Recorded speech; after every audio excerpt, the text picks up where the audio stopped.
Bom dia a todas e todos da comunidade Paz e Bem. Estamos hoje aqui, neste dia 4 de novembro de 2025, para apresentar mais um programa Paisagens, de número 119. Hoje vou começar uma reflexão em sequência, talvez de 4 a 5 programas, dedicados a um livro que acabei de produzir junto com meu irmão Paulo Couto Teixeira, sobre um tema muito importante para mim, né? Que é este aqui, né? Passos de realização espiritual, o boi e o pastor. Vejam que trabalho fabuloso do meu irmão Pulica. Também é um livro que estamos produzindo e que vai sair publicado no início de 2026 pela editora Recriar, de São Paulo. É um trabalho muito importante e que trata de um tema tão fundamental como esse da busca da realização espiritual. Assim como ocorre nas tradições cristãs e islâmica, com mestres como João da Cruz, Teresa de Ávila no cristianismo, né? Farid Uddin Attar, na tradição islâmica, grande místico que morreu em 1220. Também a tradição Zen apresenta abordagens que tratam desse processo de realização espiritual do ser humano. Um dos exemplos apontados encontra-se na série de 10 imagens, com seus respectivos comentários, conhecida como O Boi e o Pastor. São clássicas pinturas atribuídas ao mestre Zen Sheikyo Shinshu, que remontam à dinastia Sung e retratam as frases do processo espiritual. Inicialmente eram 6 imagens, e essas se perderam. Depois apareceu outra série de imagens retomando o mesmo tema. Foi também descoberta, eram 8 imagens, e concluía com um círculo vazio. Depois vieram as outras imagens atribuídas ao monge pintor Shubun, que nasceu em 1432 e morreu em 1460, que se inspiraram numa versão mais antiga de autoria do mestre Zen chinês Guo Na-Xiun, do século XII. Junto com as imagens, os comentários em prosa de autoria de Zekao Xuxin, que morreu em 1405. Então, essas 10 imagens de Shobun que nós vamos falar aqui e comentar aqui com vocês, no texto que eu mesmo escrevi, né? Imagens que ganharam grande divulgação no Japão e constituem peças fundamentais para tratar o delicado tema do processo que envolve a caminhada do ser humano em busca de si mesmo, na perspectiva do Zen Budismo. O que buscamos realizar nesse nosso livrinho, que é um livro de 35 páginas, foi apresentar a temática, mas agora não com as ilustrações tradicionais, mas as ilustrações feitas pelo meu irmão Paulo Couto Teixeira, conhecido como Pulica, de forma livre e inspirada. E junto com as ilustrações do meu irmão, o meu texto explicativo, que teve como base os ricos comentários elaborados por um grande pensador da escola de Kyoto, Shizutero Ueda.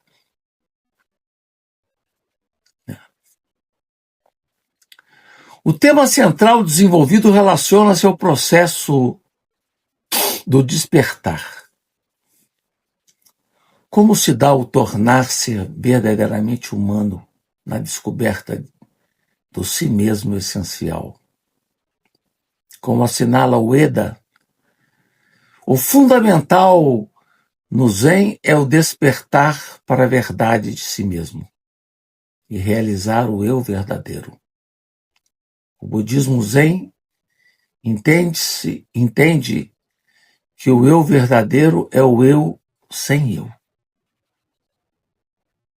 Vamos então apresentar as primeira imagem, todas elas feitas em Nanquim por Pulika. Essa é a primeira imagem. Apreciemos, né, essa primeira imagem, muito bonita, né?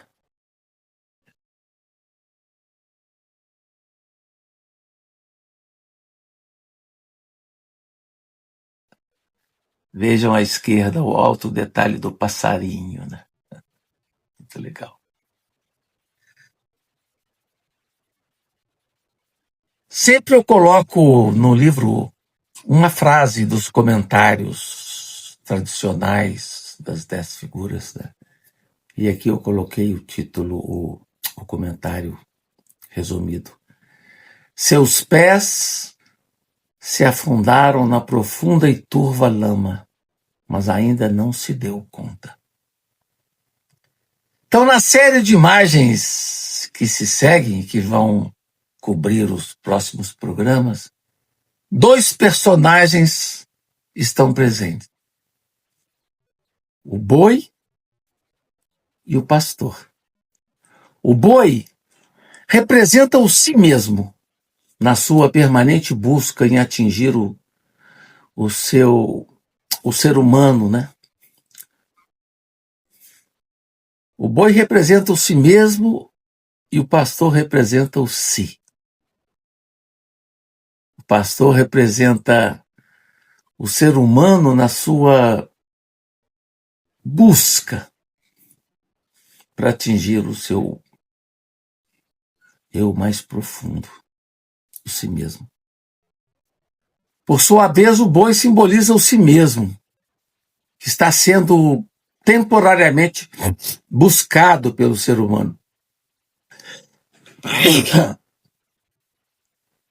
Nem sempre o boi aparece nas imagens. Como nessa primeira imagem, não tem boi.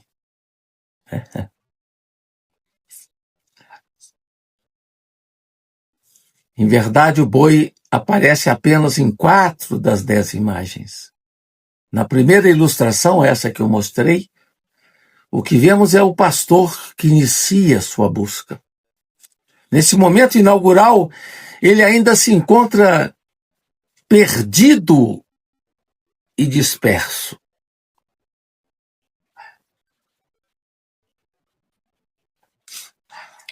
A imagem apresentada relaciona-se com a dinâmica que envolve a caminhada do ser humano e, inicialmente, aparece a questão fundamental em torno de algo que escapa ao sujeito ou que não foi ainda detectado pelo sujeito.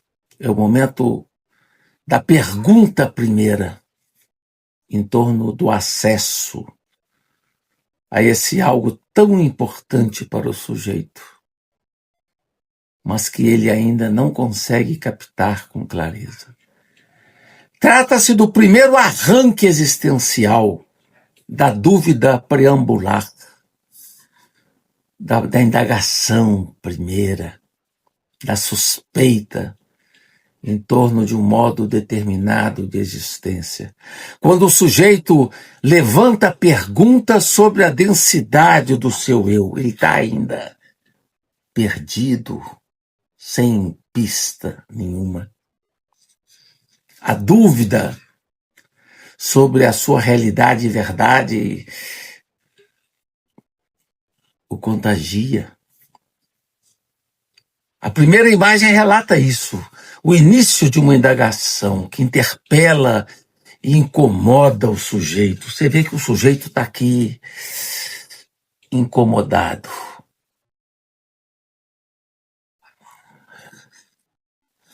Mas é assim que se inicia todo o processo de busca do verdadeiro si mesmo. Essa indagação essencial vem carregada de uma dinâmica existencial.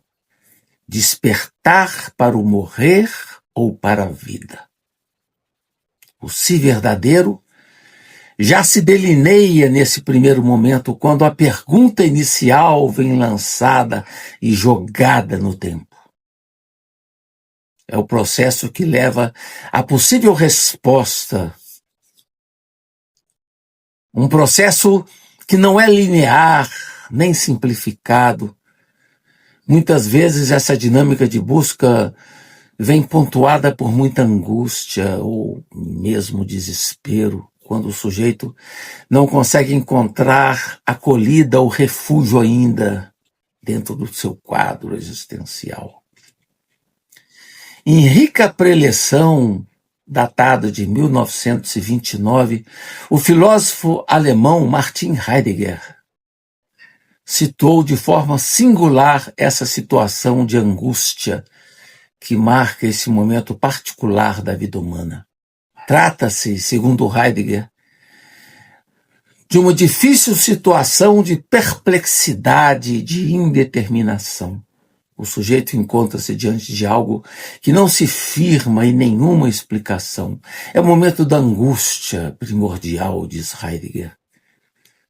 E a angústia é sempre angústia diante de 3 pontinhos. Né? Você não sabe o que é angústia, diferentemente do medo, né? O medo você sabe o que provoca. É medo do cachorro, é medo do ladrão. Angústia não. É angústia sem resposta. Não se trata apenas de falta de determinação, mas a essencial impossibilidade de determinação nesse primeiro momento. O sujeito está suspenso sobre o nada, né?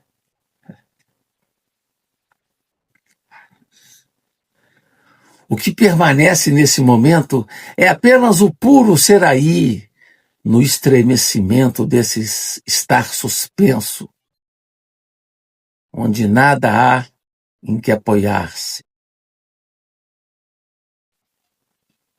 Trata-se de um nada que emudece qualquer dicção do é. No início, o que ocorre é o titubeio. Não se sabe onde andar ou o que fazer.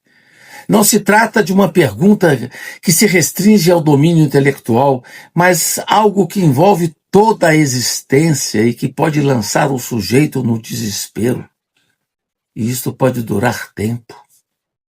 A pista de acesso ao caminho pode acontecer num ano, 5 anos, 10 anos. O importante é manter acesa a vontade e firmar com teimosia o desejo da busca. Curioso perceber que a indagação filosófica começa assim, com uma atitude de admiração. O ato de filosofar se inicia com afastar-se, não das coisas concretas, mas das interpretações usuais que são tecidas sobre elas. É quando o sujeito desperta para o mirandum, ou seja, para uma percepção distinta e singular que destoa da ocular sobre a vida diária e comum. Como indica Heidegger, somente na clara noite do nada da angústia surge a originária abertura do ente enquanto tal, o fato de que é ente e não nada. É o momento ímpar, quando uma nova indagação provoca a busca por transparência, para além das necessidades mais imediatas da vida, num horizonte novo, num mundo mais profundo, mais essencial, mais invisível. Mas nesta primeira imagem, não há ainda solução para esse desespero. Ele está envolvido, o buscador, na noite, suspenso sobre a indeterminação, angustiado, profundamente angustiado. Essa, então, é a primeira imagem de alguém que está no mundo, ainda sem encontrar o seu caminho, a pista para essa dúvida existencial que toma todo o seu ser. E eu fico hoje aqui nesta primeira imagem, das 10 imagens que se seguirão, todas elaboradas pelo Pulica. Vai ser certamente um momento bonito que teremos juntos nesses próximos encontros, falando sobre esta busca essencial. Agradeço a todas e todos que estão me ouvindo ou que vão me ouvir, já que as gravações ficam guardadas no YouTube. Agradeço ao Felipe Albani pela cobertura e o meu abraço carinhoso a toda essa linda comunidade. Paz e bem.